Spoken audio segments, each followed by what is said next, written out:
Hello, I'm Desiree Drescher, Director of Product Management on the Oracle Student Financial Aid team. And in this spotlight, I will be reviewing the updates we delivered in 25B. Today, I'll walk you through the key updates and enhancements included in 25B. First, we'll review the latest regulatory updates, and then I'll discuss enhancements to packaging and awarding configurations that will help streamline your approaches to summer and crossover aid years. Finally, I'll point you to the resources that are available to make your transition to these updates as smooth as possible. Let's start with reviewing the regulatory updates. Within the May Maintenance Pack for 25B, regulatory updates were made to align with the Department of Education's February 21st FAFSA specification updates for both the 24-25 and 25-26 award years. We've added the new Comment Code 329 and Reject Code 68 to support the changes. You can see the listed impacts to the ICER C codes and ICER Reject to C code workbooks. If your institution received ICERs with these new codes prior to the release, refer to Cloud Customer Connect post for resolving these cases.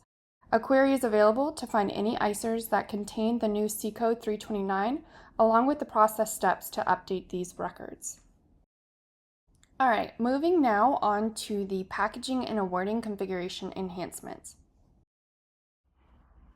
With Update 25B, there were several critical updates that further enhanced your summer automation, especially for those who have summer header programs. You now have the ability to configure non-federal fund periods outside of the award year dates. This will allow you to create funds that require multiple NFF periods and disbursements to fall outside of the standard award year dates. Additionally, fund configuration for prior years is no longer required for crossover years.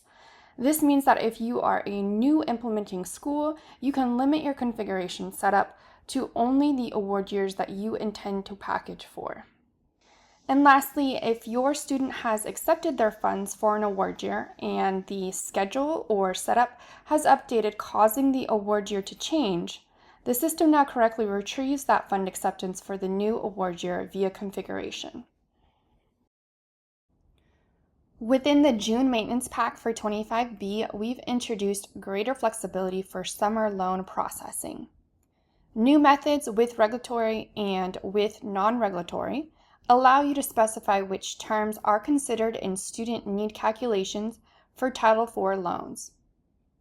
For example, if a student declines standard term, direct loans, and their annual award is rolled into a summer-only award, or if subsidized loans are limited by term cost of attendance, you can adjust the configuration as needed. You can implement these changes by reviewing the baseline configuration and updating your awarding overriding criteria script. It is important that you make these changes prior to awarding summer. Otherwise, you run the risk of redistributing funds and causing returns. On this slide, we've included an example scenario highlighting the baseline configuration updates that we made with this feature. Previously, when the student declined their funding causing a summer-only loan, the summer cost of attendance, student aid index, and estimated financial assistance were only considered for the summer term, which sometimes resulted in a calculated remaining need of 0, even when additional need existed across the academic year. Now, when using the new non-regulatory method, we can include the full academic year's cost of attendance, student aid index, and other financial assistance in the need calculation when appropriate. For example, by including fall, spring, and summer in these calculations, the system reflects that there is remaining need for the student to receive a summer-only award. As mentioned before, please review the update to baseline configuration and incorporate these changes based on your institutional policy for calculating need in these scenarios. For more information on Oracle Student Financial Aid, see the Readiness What's New documentation on Oracle Help Center at docs.oracle.com and these other resources. Thank you for your time and attention as we explored the latest updates in 25B.